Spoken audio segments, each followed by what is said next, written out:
It has no regard for secularism and socialism. It's undemocratic. I told them the hazards of contesting election in Nagaland against the so-called 60 opposition-less government. Subong is already a Spartacus. It's like a biblical story of Goliath and David. Yes. How Nagas are Nagaland for Christ, and how many Christians and Muslims were persecuted, sufferings and miseries to many people during 10 years of Narendra Modi's rule. Rio has depicted a fallacious picture of deficit. When government of India is paying 90% of their share, number one, why you are unable to pay 10%? Why are you unable to furnish the utilization report? And how have you indulged in so much of overdraft? It's not only deficit, there is overdraft. Yes. Can the Chief Minister, who is the head of the state, can solve this issue of the deficit problem in the state? He cannot. He cannot. He has been the Chief Minister for the last 15 years. So many massive buildings coming up. Yeah. Who are the fellows doing? The Chief Minister and his political advisor, Abu Mehta.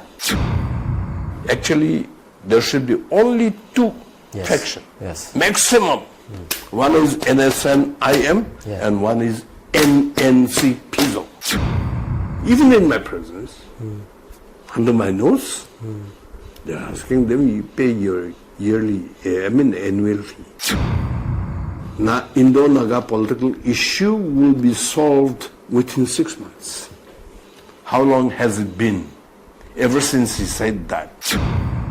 And somebody congratulating Kezoluzo Azo, NPF, being included in the committee. What a funny thing. Welcome to Nagaland TV, Subman Lagawas. Yes, Aji Arik Barabnan ke welcome kurese aru ajila special coverage no libi special news day apne hanlo de ki discuss kuribole ase libi ki jonabole ase laitula charcha do ake de jonabo. But before that, ami introduce kurubu dibi ame hala state laga former chief minister plus congress man gwado ame han state de ha strongest congressman ami go pare tai iti ame hanlo de is none other than Chishi, and Kwanishna Tailudibi Bishi topics Rokotahan discuss Kurubule Takishe, which was reminded by you, and plus Ati Amehala Janta public han demand Gorala Sabte, Tailuda Hina Sero. Few set of questions there and present Kurubulase. So first of all, thank you, sir. Thank you very much for your time. Jinto Apni Mohan Geji spare word ne. First question that I want to ask. Actually, this is not my question. This is directly from the public. Why didn't Chishi contest for 2023 General Assembly election?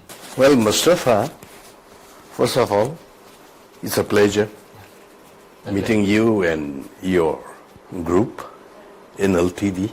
With regard to your question as to why I did not contest 2023 Assembly election, was that the political scenario, the electoral scenario, the mood of the people, they were too much aligned with the ruling party, which happened to be NDP plus BJP. Yeah. I stood to contest election. First, I chose to contest from Ghaspani 2. Yes, yeah. But there was a pressure that I should contest as BJP. So I said no, that is not possible. So why it was not possible? You were given a good chance, like there's a national party, but you didn't choose to. Can I know, sir? See, all the national parties are not good national parties, first of all. There are some good national parties, like a secular national party. There are some fundamentalist party. I don't want to be in that kind of fundamentalist political party. At one time, you'll remember, in 2019 election, Yes. I was forced to contest as BJP candidate Okay. for the assembly seat in my own constituency, where I was 5 times Yeah. MLA, 32 Atois. And I was forced by the constituency people. I had to listen to the egos and ethos of the people. Therefore, I surrendered to them. I said, all right, if that is your wish, then I will succumb to your pressure. So I contested, and I lost 2019 election, assembly election. Maybe 2018, 2018. when I contested as BJP. I've told you that my hands were forced. Yeah. Yes, sir. I was never a BJP man. I had so many assignments, responsibility assigned to me by All India Congress Committee. And I was also, while in the Congress, I was also given the convener of the Congress Coordination Committee for Nagaland. In 2018, I had to give up everything. AICC membership, the membership of the Congress, and resign from convenership of the Congress Election Coordination Committee. All I gave up at once. It was to abide by the will of the people of my constituency, plus my tribal pressure. I belong to Sumi tribe. Yes. And the entire Zanabhoto district to which I belong to, they wanted me to stand as BJP. Okay.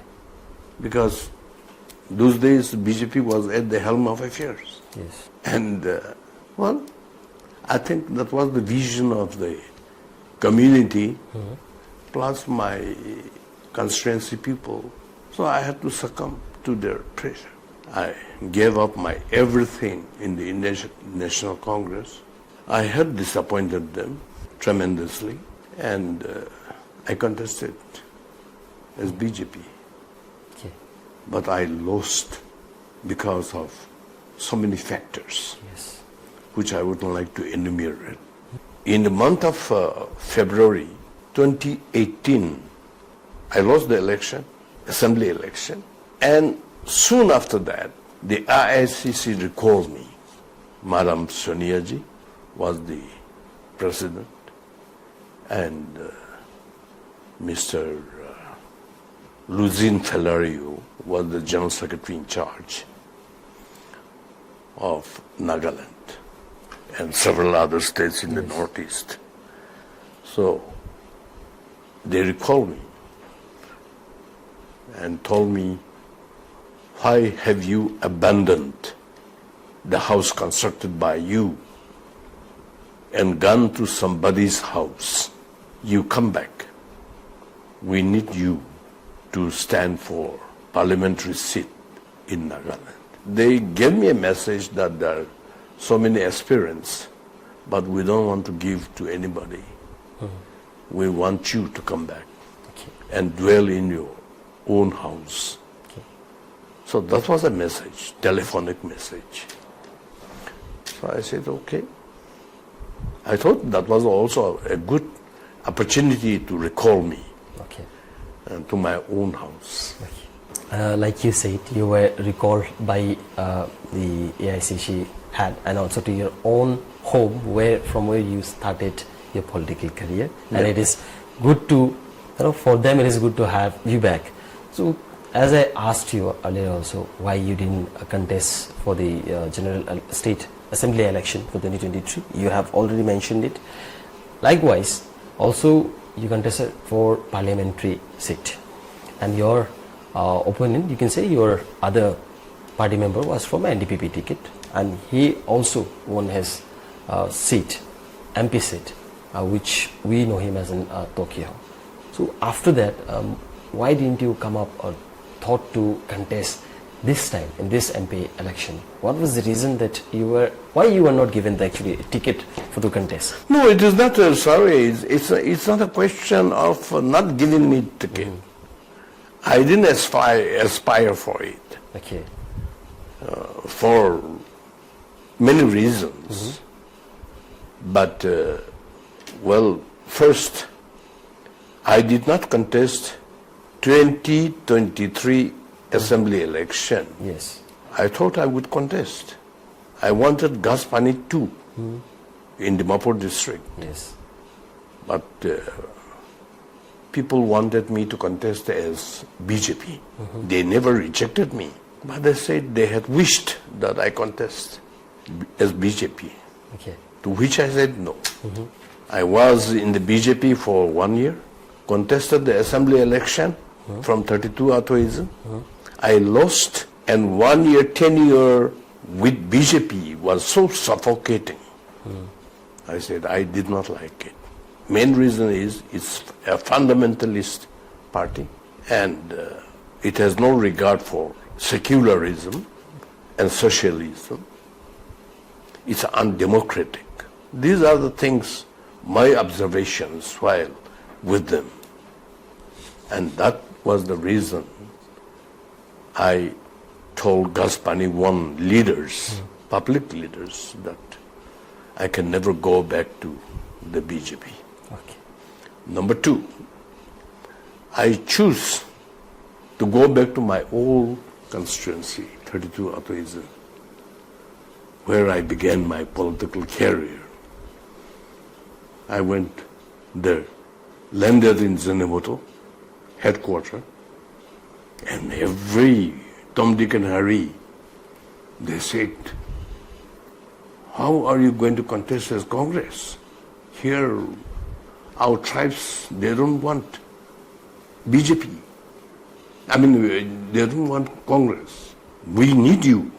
We need a leader like you as a tribe and the people.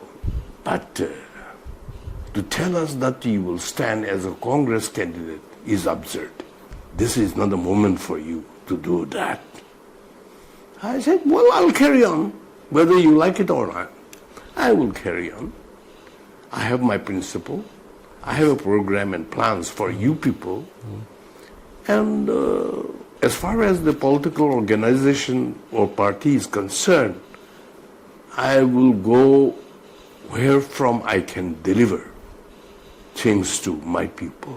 I will not work under the pressure of somebody's ideology, which are against my people. Okay. And I have chosen Congress. I went away from it, but I came back. I was recalled, and I contested for parliamentary seat. I was defeated by 8,000 votes and plus 8,000 nota. So altogether 16, they call it on record, 16,000 votes. I said, I have broken the record of Nagaland parliamentary election. My predecessor, they used to lose by 2 lakhs, 3 lakhs, 4 lakhs votes. I lost just by mere 8,000 plus 8,000 nota. Total 16,000 votes. 16,344. So I said, well, I have broken the record. And that's it. That was in big achievement. Yeah. So that's one. For 2024 election, I believe several names were sent to Central Election Committee for consideration and approval. Mr. Subong Byrne, now the MP designate, he himself came as PCC president. He met me along with party officials. Early morning he came and he said, AICC, they want me to approach you. We have received the recommendations. And they quickly asked me, what about KL Chishi? Go, have you approached him? Go and approach him. Today, is the Central Election Committee to take a decision on Nagaland. Yeah. So before we do that, you must approach him. If he can be, we are just going to approve it. So Subomar, along with the party officials, came. But I told them the hazards of contesting election in Nagaland against the so-called 60 opposition-less government. You understand? Yeah. So I said, no. I have faced the previous parliamentary election where 9 MLAs were purchased by the ruling power led by Rio. They had not purchased the voters. They purchased the elected representatives. It's record-breaking.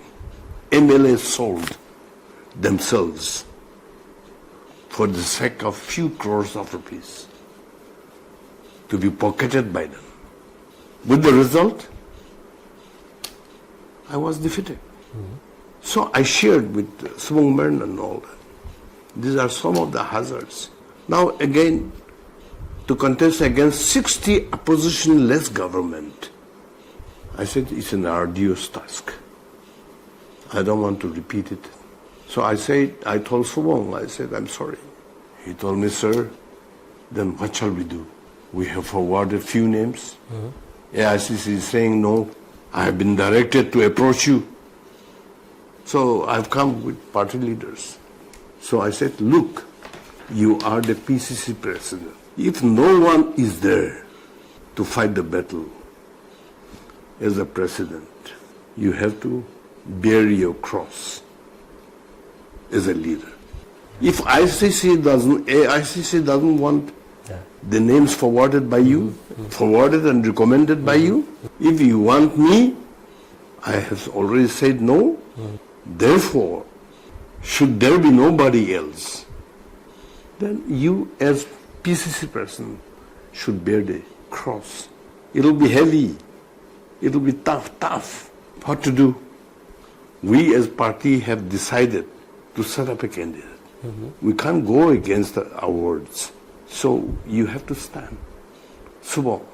And my blessings will be there. Whatever I can do. Okay, so what do you hope and see whether Subomar will be able to speak on issues for Nagas and the people of Nagaland in the Lok Sabha? Yeah, with his limited experience, I'm very sure he's younger. He belongs to a younger generation, and he's aware of the latest trends. We should be able to do, not abruptly, but gradually. He will pick up as he mix up with other senior and veteran elected members of the Indian Parliament, and he's abreast of the Naga political situation, factional ridden political issue, but he understands. Okay. He was MLA. In the past, he was MLA. He's not new to politics, and being brought up from the village level, he understands the grassroots level ambitions, egos, and ethos, and he has grasped with matters pertaining to Nagaland. He understands the sufferings of the people. I hope he will be able to cope up, and eventually, after a year or so of his experience in the parliament, mingling with veterans and younger generations, maybe he will pick up. Do you see any changes as Congress has, after so long, has come out as victorious in this Lok Sabha election? And do you think, or already been thinking, there will be a change in the upcoming election for the state? Taking an example of the state assembly election, because Subomar, a candidate who has represented the Congress in the state, has won against not only one NDA candidate but entire 60 MLA, the ruling government in the state. So how do you think, and how do you the Congress is planning to go ahead in future? See, we have already made a breakthrough. Yeah. It's like a biblical story of Goliath and David. Yes, yes. So, or you know the story of Spartacus in the Trojan War. Okay. How people depended on the Spartacus. Supong is already a Superman in the state. Subong is already a Spartacus for the Nagas, you know. Or we can call in biblical term, he is already a David who had killed the mighty Goliath with 5 pebbles and a string. Subong, he had nothing. I'm not underestimating, undermining him, but he's a humble man. Very humble origin, humble man, humble servant. He knew ups and downs of people's life in Nagaland, the aspirations of the people and the religious arena of the people, how Nagas are Nagaland for Christ, and how many Christians and Muslims were persecuted by the fundamentalist group, the RSS and Hindutva, BJP. You know, it's not a campaign matter, but people are not fools. And in democracy, the will of the people is supreme. It may not be the will of everybody, but even if one will is congenious to many, that will is the supreme. He knew all this. And in the campaign, he did not mention one word about religion. I had campaigned with him in some places. He did not utter one word about religion, about faith. But people, you know, Naga people are secular. Yes. Not recently, but from time immemorial. They had lived independent life. Yes. They belonged to themselves. They were never under the suppression and oppression of some mighty fellows. Okay. You know. That means the people of Nagaland has elected the right candidate, as you said. That's right. That's right. What else can we say? They have elected the right candidate. How he proceeds will be the next step. I want to ask you, first moving ahead to the, as we are speaking on the topic of the state, but it is also related to the nation. So let's move on to our entire country.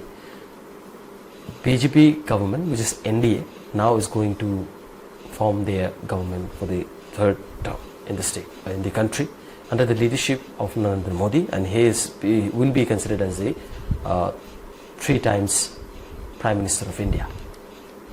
So NDA, comparing to their last elections result, this time they had only scored around 240 single-handedly, and with the aligned partners they got around 92 to 92.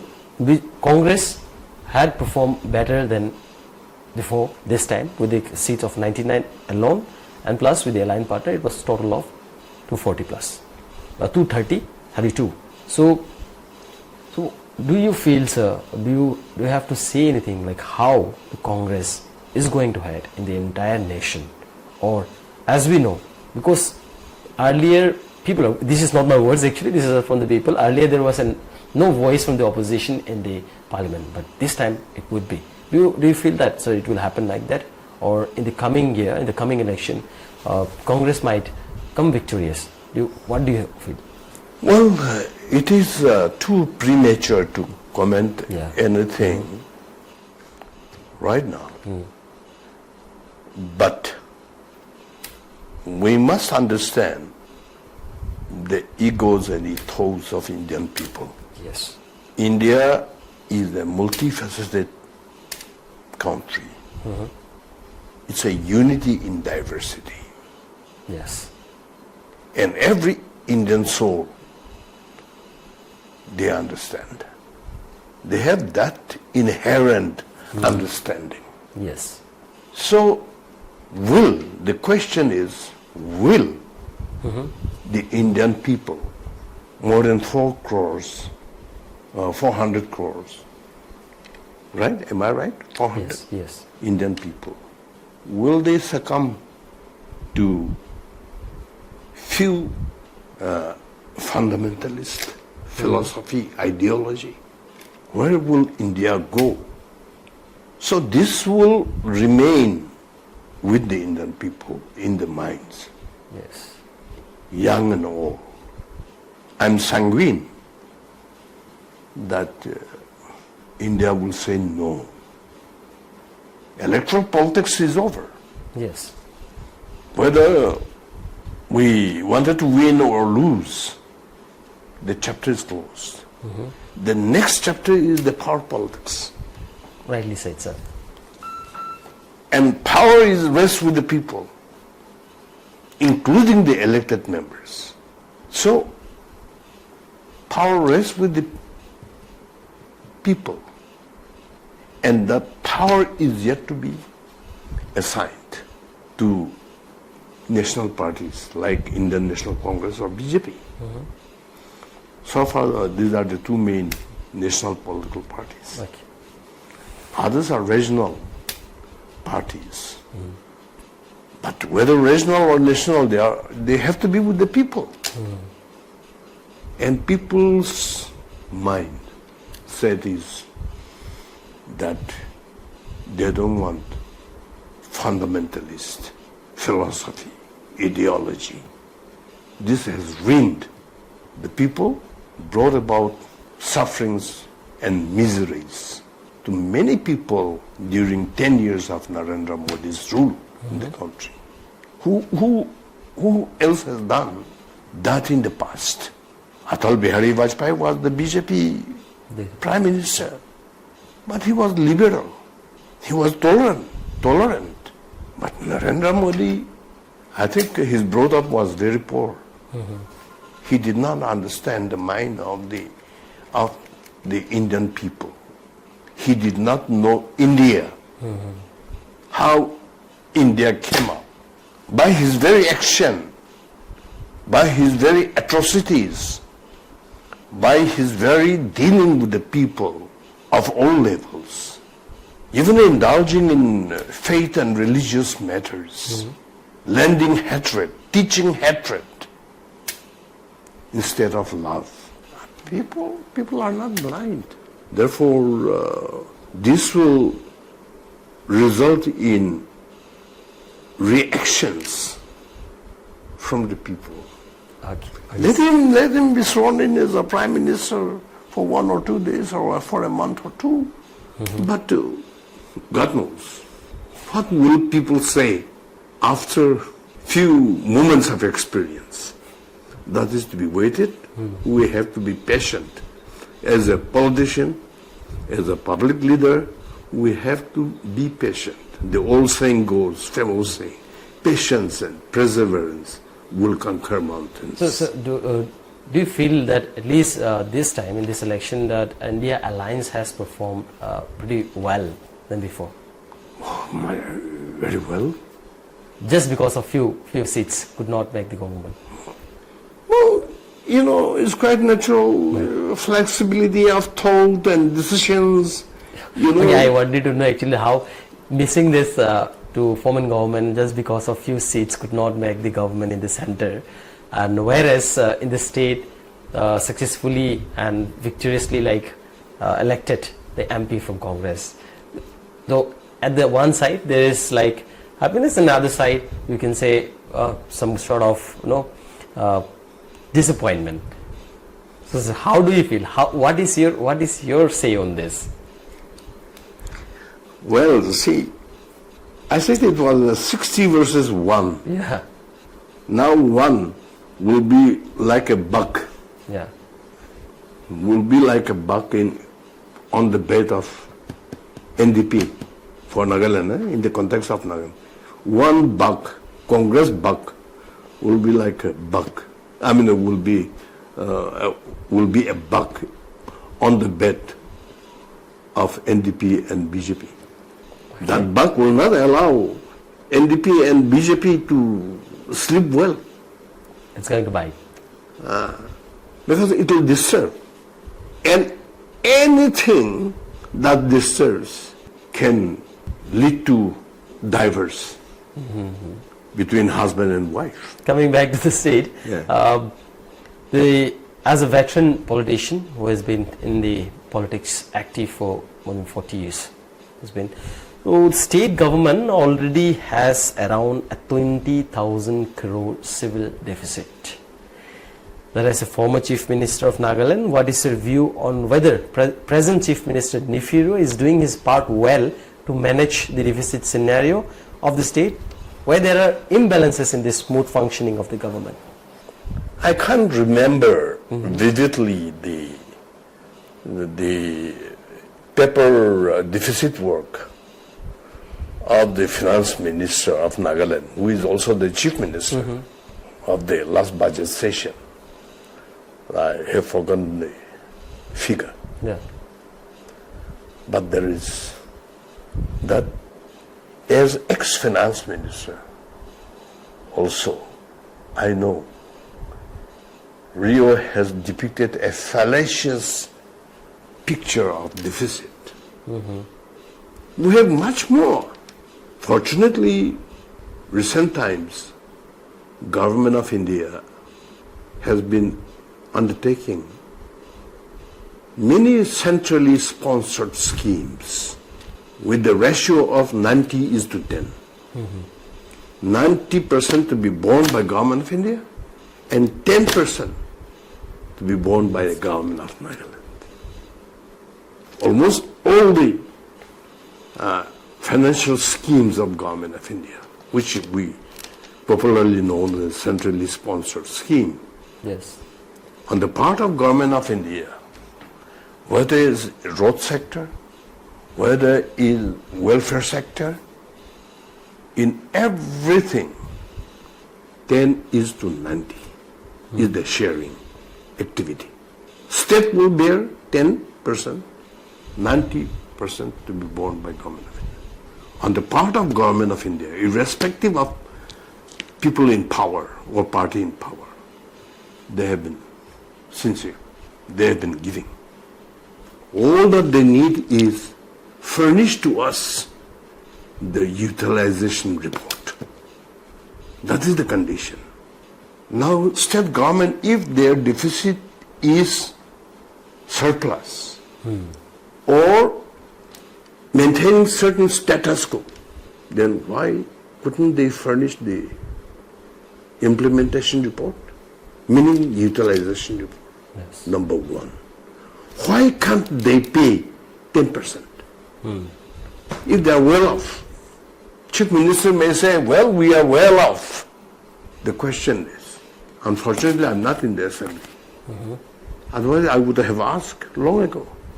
That's a great mistake that I think. If you are comfortable, why is it that you are unable to pay your share 10%? When Government of India is paying 90% of their share, number one, why you are unable to pay 10% of your share? One, why are you unable to furnish the utilization report? Where are the money or monies going? And how have you indulged in so much of overdraft? It's not only deficit, there is overdraft. Yes. But why? Because of his partnership with the BJP. BJP at the helm of affairs in Delhi. They have paid, they have stopped Reserve Bank of India from punishing the state government. With so much of overdraft, the state would have gone for financial emergency under the Constitution of India, which means the President's rule. But BJP government at the center has taken care with the Reserve Bank of India. Therefore, Reserve Bank of India is unable to impose embargo on the state government. That's the only thing. Okay. So borrowings, our borrowings are too high. We are unable to pay debts. Internal debts, external debts, both. Yes. Then plus the deficit, the state budget deficit is overwhelming. With the result, it has accumulated deficit have led to overdraft. Deficit, there's a limit. Yes. And when it crosses the limit, it becomes overdraft. And when there is huge overdraft, then it's a debt which Reserve Bank of India is bound to impose embargo on the state government. With the result, state government must live under president's rule. This has not happened because of the grandfather, BJP in Delhi. Okay.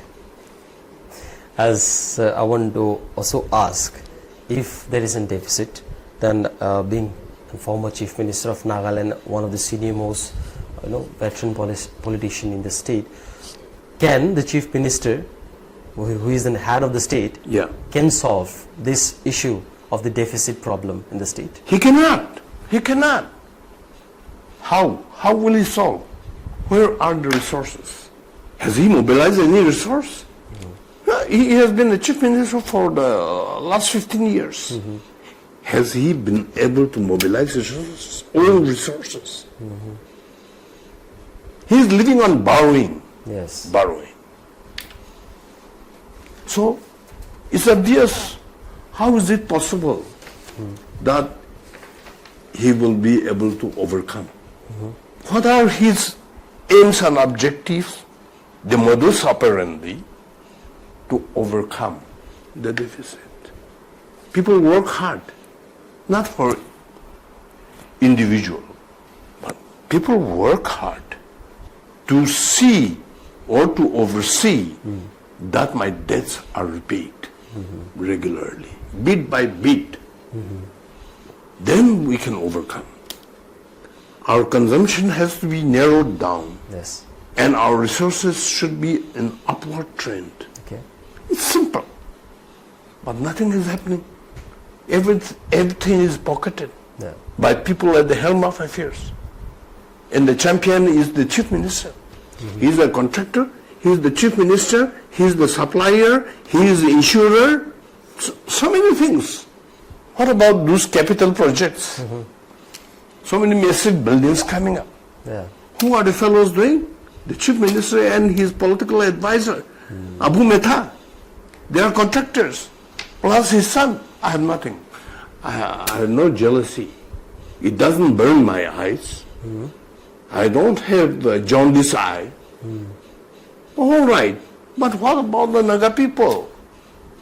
Who have been deprived from lots. Why people are shouting, murmuring about these multi-taxations by undergrounds or so-called unlawful elements and all that? Yes, so as you said, what is his take on the Naga political issue with so many factions coming up, which is adding more burdens to the state? It is very much a burden to the people. Actually, there should be only two factions, maximum. One is NSNIM and one is NNC-PISO. This is good enough. They are not far off.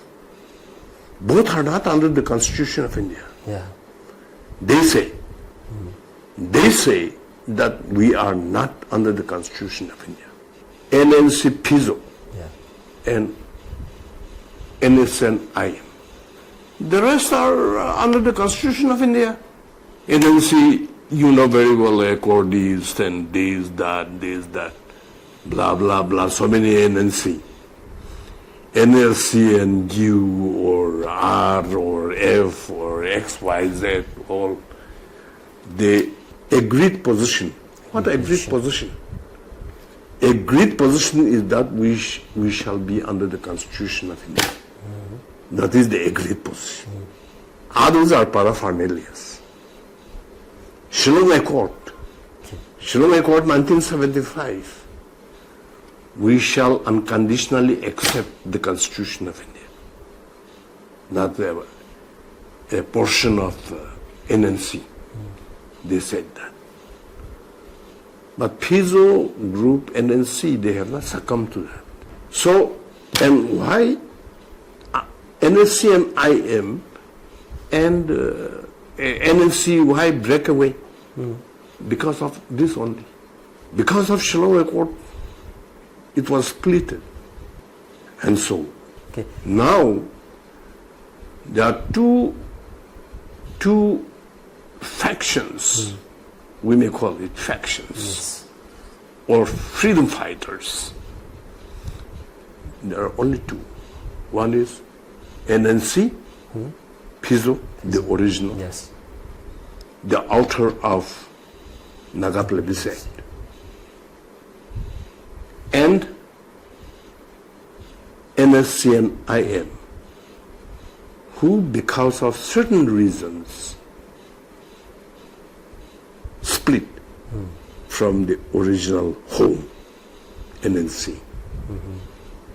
But both of them are not accepting the Constitution of India. They said, we don't have any idea of living within India. We are independent, we want to be independent. Leave our place. Leave us alone. So others are, well, what can I say? Others are the pirates. Okay. So looking at the thriving on the livelihood of the people. Yes. But calling themselves as freedom fighters. Okay. No, they are They are not. not. They are not. They are pirates. So looking at the current situation of us for regarding the Naga political issues, as a stakeholder in the state, whom do you blame for this? Is the government responsible for this, or who is responsible for this current situation in the state? Government is very much responsible also, because how can you allow, as a government within the Constitution of India, within the framework of the Constitution of India, how can a legal government allow illegalities to be performed in the state? Will it not be the responsibility of the state government? Why should they wash their hands? Why are they allowing mushrooming of societies, organizations? There is a law to restrict the ideals of an organization. Organizations have to set forth their ideals, their objectives. And there is a government. Home Department is the authority to scrutinize and to register or not to register or to deregister. These are the works of the Home Department. That is, and Chief Minister is the authority.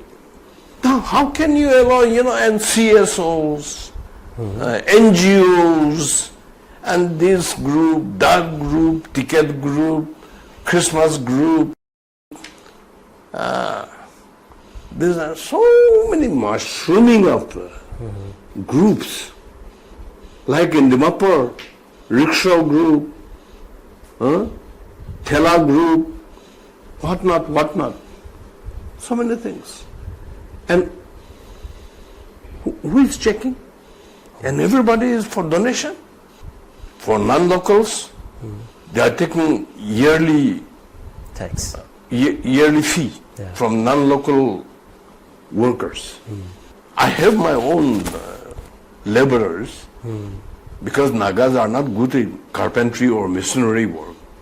I have to employ the Muslim community or Hindu community, Bihari community, who are good at this kind of works.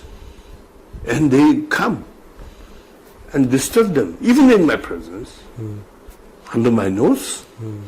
They're asking them, you pay your annual fee.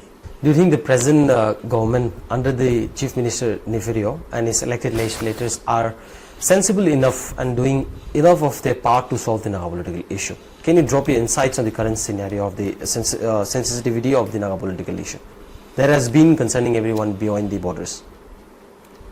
Do you remember, as a senior journalist of NLTV, my experience tells me that ever since Rio became the Chief Minister, he, on the floor of the assembly, where I was also MLA, on the floor of the assembly, not on one occasion, several times, several occasions, Indo-Naga political dialogue is in the right direction. Yes. He has to define what is that right direction. So far he has not defined that. In spite of the lapses, not once, not twice, not 3 times, multiple times lapses, he has not defined right direction. I am outside the assembly. I wish God bless me to be inside the assembly so that I will ask Naga leaders to define what is that right direction. Can I assume like KL Chishi is again coming up or might be going inside the assembly? It's up to God. Almighty God decides the fate of the people. Obviously. I can't decide my own fate. I depend on the Almighty God. So that's it. But one, step in right direction. Yes. When asked, how are the things going on? Say, it is in a step in right direction. At one point of time, in the governor's address to the assembly, under the leadership of Rio, governor said, if you see the assembly record, you will get. He said, Indo-Naga political issue will be solved within 6 months. How long has it been? Ever since he said that, it's 14-year-old speech by the governor on the floor of the assembly. Since we are on this hot topic, Yes, obviously, sir. Several committees were formed Yes. under the garb of Indo-Naga political issue. What have they done? Those committees? Any report? Till that? Not yet. Now again recently I came across a parliamentary committee has been formed. I read today. And somebody congratulating Kezaluzo Azo, NPF, being included in the committee. What a funny thing. I have nothing against Kezaluzo. Taking pride in the inclusion of an individual in the committee. Will that solve this issue? Again, parliamentary committee constituted by the order of the governor. Chief Secretary has issued the order. What will they do? We must know that every elected member has taken oath of allegiance to the Constitution of India. Before and after election. Before contesting, that means before filing nomination or while filing nomination, one has to take oath, adhering to the or promising to abide by the Constitution of India, maintain the integrity and solidarity of India. So that is before filing nomination. After being elected, one has to take oath and sworn in as member of the assembly, taking the same oath in the name of God or by solemn affirmation. That is to function within the Constitution of India. You can't function outside the Constitution of India. Having taken oath to abide by the Constitution of India, you can't say extra constitutional affairs. Whereas the other side of the coin, he says, we are extra constitutional. We are not within the Constitution of India. Can a committee or can Rio government, state government, speak a word against the Constitution of India? Can he? Can we? No. The answer is no. Can the Parliamentary Affairs Committee take decision extra constitutional? What they do is, well, 1 plus 2 is 3. No. Let us make it 1 plus 2 is 4. That kind of thing. Right or wrong? They can dance within the circle of a table. They can't cross the table. Because they are bound to dance within that table. What will they do? Just to please somebody, oh, you are included, you are also included, you are taken into confidence. That's an eyewash. Cheap popularity. Nothing else. That's why I keep on saying in my daily discourse with the people, some political personalities, I said, what can we do? We are sworn by the Constitution of India to abide by it, to maintain its solidarity, integrity. What else can we do? We can't say IM is right, we can't say NNC is right, wrong. Who are we to judge? Yes. Are we doing all right within the framework of our own commitment and conviction? We have committed to the Constitution. If underground say, I don't like to use underground, Naga national workers or freedom fighters say, we are not an Indian. Chishi can not say like them. Yes. Why? Because I'm bound by the Constitution. I've taken oath. Yes. My hands are bound. My lips are stitched. Yes.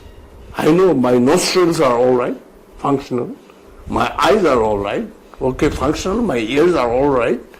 But my lips are stitched. My hands are bound. My feet are bound by the Constitution of India. What is there to share by constituting a committee just for eyewash? These are fallacies of politics. Yes, it is like a kind of, we can say, like political gimmicks played by some few politicians to, popularize themselves or to be in the limelight, which is it means. Yeah, to be in the limelight it's a gimmick. Yeah. You know. Yeah, as Chief Minister, I want Mr. Mustafa to smile. So I said, Mustafa, I put you as member of my committee, high power committee. Yeah. One is happy. We're happy with that. It's a gimmick, it's a wash. So, as you shared, I have also learned a lot of things, and also one of the experience and most 40 years of plus experience in the politics, and being the Chief Minister of Nagaland once, and again, MLA 5 times for one constituency, which is Atirizu 32 Atirizu, and again, we say, and also the I was also MLA of Dimapur 1. Dimapur 1.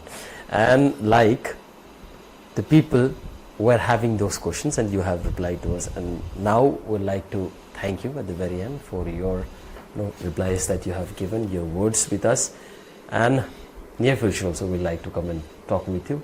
And for today, the discussion we had here regarding the issues whichever is bounding here in the state and also in the national, it was very fruitful, sir. Thank you very much for your time, and we hope to see you again, and also we hope for your good health, and as you said earlier, if God wills, you will be entering the state assembly, so we'll hope for that if people chooses The decision can be made by the public itself.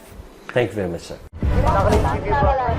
Nagaland TV, Sob Manulaga Awas. Watch us live on Geo TV and on your television sets as well. For Dimapur viewers, we are on channel number 994 in Global Chapter, and Kohima and Mokokchung viewers, switch to channel number 138 on Hornbill Digital. For all news and updates, follow us on Facebook, Instagram, YouTube and Twitter.